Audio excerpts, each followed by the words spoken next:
Hello everyone, welcome to back Sadguru rankers. This is Mahi. तो guys, आज बात करने जा रहे हैं क्लास 12 का मोस्ट इंपोर्टेंट टॉपिक, जिसको बोलते हैं निरक्षीय स्थिति में विद्युत विभव। कल हमने बात किया था अक्षीय स्थिति में विद्युत विभव, आज हम बात करेंगे निरक्षीय स्थिति में विद्युत विभव। बहुत सारे ऐसे स्टूडेंट हैं जो class 12, class 11 and class 10 and class 9 में हैं, वो न्यूमेरिकल में प्रॉब्लम फेस करते हैं, डेरिवेशन में प्रॉब्लम फेस करते हैं, यहां तक कि उनकी थ्योरी नहीं, कंसेप्ट नहीं क्लियर हो पाती है। तो मेरा एक ही सजेशन रहेगा आप लोगों के लिए कि सद्गुरु रैंकर्स आने वाले समय में आपके लिए ब्रह्मास्त्र साबित होने वाला है रिलेटेड टू फिजिक्स से रिलेटेड। ओके, क्योंकि सद्गुरु रैंकर्स का एक ही मोटिव है, हर एक स्टूडेंट को फिजिक्स में इंटरेस्ट पैदा करवाना। ओके, स्टार्ट करता हूं। जैसे कि हमारा है निरक्षीय स्थिति में विद्युत विभव, यह आपके बोर्ड एग्जाम का डायरेक्ट 5 नंबर का क्वेश्चन हो सकता है। ठीक है, तो जो कोई भी डेरिवेशन होता है, जो डिपेंड होता है, totally depend on the structure, जो स्ट्रक्चर पे डिपेंड होता है। तो सबसे पहले हम सीख लेते हैं इसकी स्ट्रक्चर किस तरह होती है, फिर उसके बाद हम डेरिवेशन की ओर चलेंगे। ओके,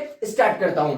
सपोज कीजिएगा हमारे पास ये कोई बिंदु है, सपोज कीजिए ये हमारे पास कोई बिंदु है, ये हमारे पास बिंदु ए है, सॉरी ये हमारा बिंदु है, एक बिंदु है, ये हमारा बिंदु ए है। अब सपोज कीजिएगा यहां से मैं क्या कर दूं, एक लंब डाल दूं। क्या डाल दूं? यहां से अगर मैं एक बिंदु हमारा यहाँ पे सपोज कीजिए पी है, इस पे मैंने एक लंब डाल दिया, और इन दोनों को आपस में अगर मैं मिला लूं, इन दोनों को अगर मैं आपस में मिला लूं, तो ये क्या करेगा? एक समद्विबाहु त्रिभुज का निर्माण करेगा। किसका निर्माण करेगा? ये समद्विबाहु त्रिभुज का निर्माण करेगा। अब ध्यान दीजिएगा, ये सपोज कीजिएगा हमारा पॉइंट ए है और ये हमारा पॉइंट बी है। पॉइंट ए पर पे माइनस क्यू आवेश है, पॉइंट बी पर पे हमारा प्लस क्यू आवेश है।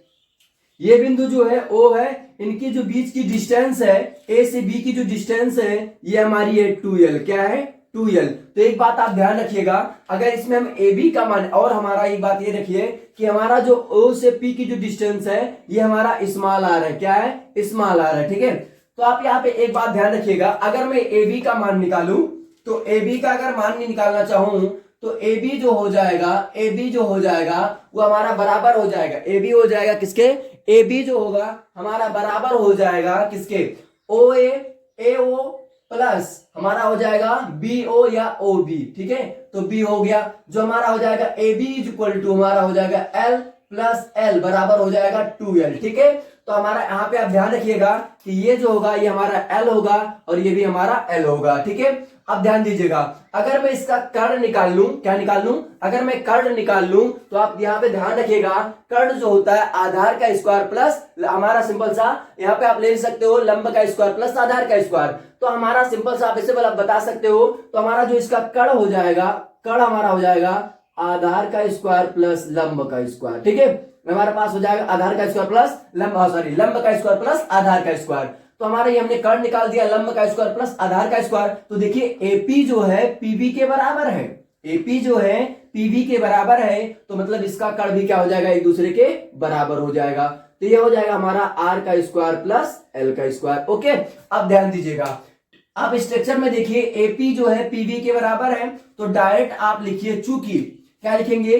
चूंकि लिखेंगे एपी जो है, क्या लिखेंगे?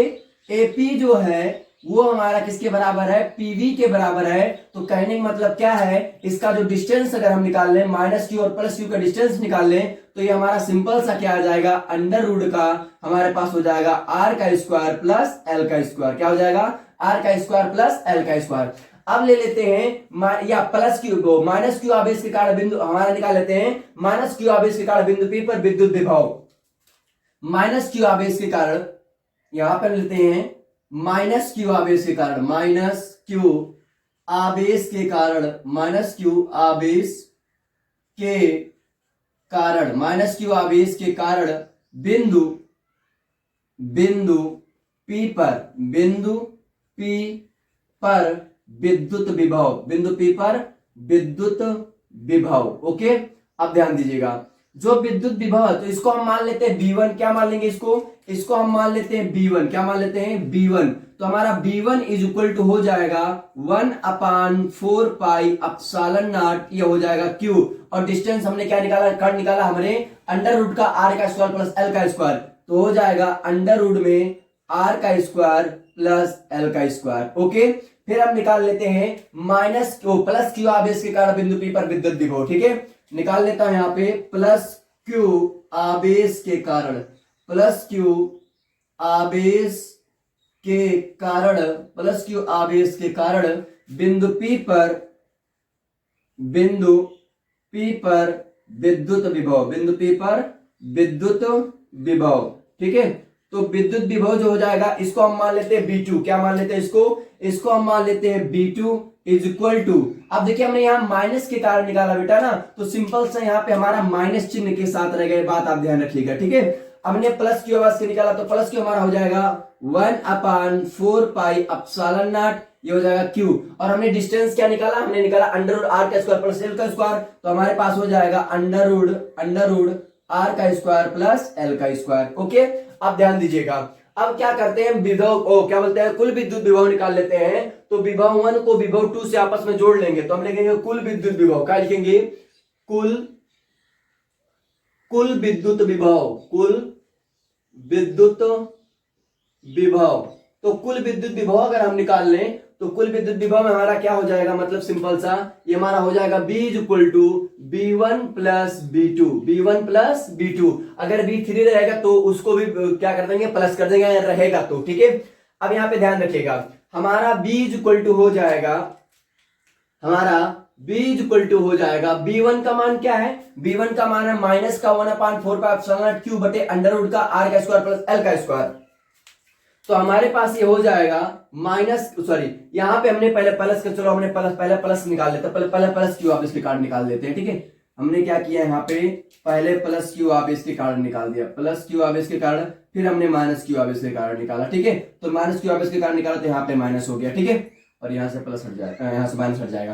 पहले हमने प्लस क्यू आप इसके कारण निकाला, फिर हमने माइनस क्यू आप इसके कारण निकाला। अब फिर हम क्या करते हैं, B1 को B2 से हम क्या कर लेते हैं, जोड़ लेते हैं, ठीक है। कुल विभव को जोड़ लेते हैं। तो हमारा पहला B1 B1 हमारा क्या है 1/4 पाई एप्सिलॉन नॉट, तो ये हमारा पास सिंपल सा क्या हो जाएगा 1/4 पाई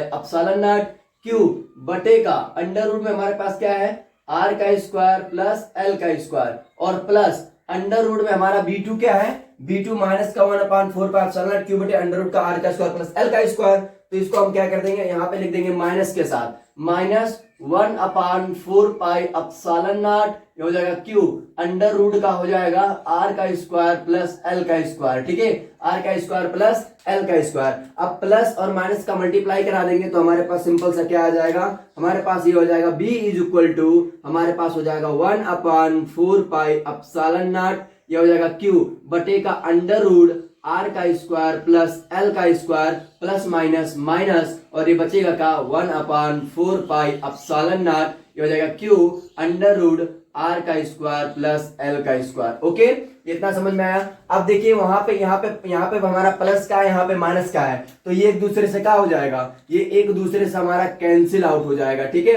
1/4 पाई एप्सिलॉन नॉट क्यू बटे अंडर रूट का आर का स्क्वायर प्लस एल का स्क्वायर माइनस का 1/4 पाई एप्सिलॉन नॉट क्यू बटे अंडर रूट आर का स्क्वायर प्लस एल का स्क्वायर। तो आई प्लस का ही माइनस का है, तो प्लस माइनस एक दूसरे का हो जी कैंसिल कर दी, तो हमारे सिंपल से हमारे पास बची B इज इक्वल टू, हमारे पास आ जाएगा 0। तो मतलब क्या, निरक्षीय स्थिति में जो विद्युत विभव होता है वो हमारा शून्य होता है। क्या होता है, तो निरक्षीय स्थिति में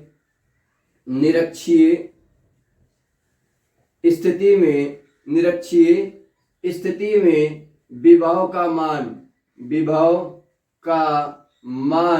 शून्य होता है। विभव का मान क्या होता है, शून्य होता है, बात आप याद रखिएगा, ठीक है।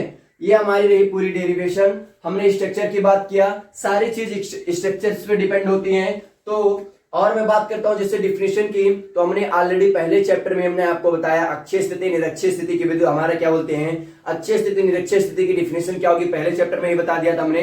तो मैं यही कहूंगा, अगर आपका फर्स्ट चैप्टर क्लियर नहीं रहेगा तो सेकंड चैप्टर में आप कभी कमांड नहीं कर सकते, क्योंकि कहा जाता है first impression is the last impression. अगर आपको बेहतर मार्क्स स्कोर करना है तो अगर आपका पहला कॉपी अगर बेहतर तरीके से लिखा रहेगा, पहला पेज बेहतर तरीके से लिखा रहेगा, तो आपका एग्जामिनर जो होगा बहुत बेहतर तरीके से नंबर चेक करता है और बहुत बेहतर नंबर भी देता है। तो कहावत है ना, first impression is the last impression. तो वैसे आपका मैं कहूंगा first chapter is the last chapter, मतलब आपका पहला चैप्टर अगर बेहतर रहेगा तो आपका लास्ट चैप्टर बेहतर रहेगा। ओके, मिलता हूं नेक्स्ट वीडियो में। Keep learning and keep exploring. Wish you all the best. Thanks for watching this video.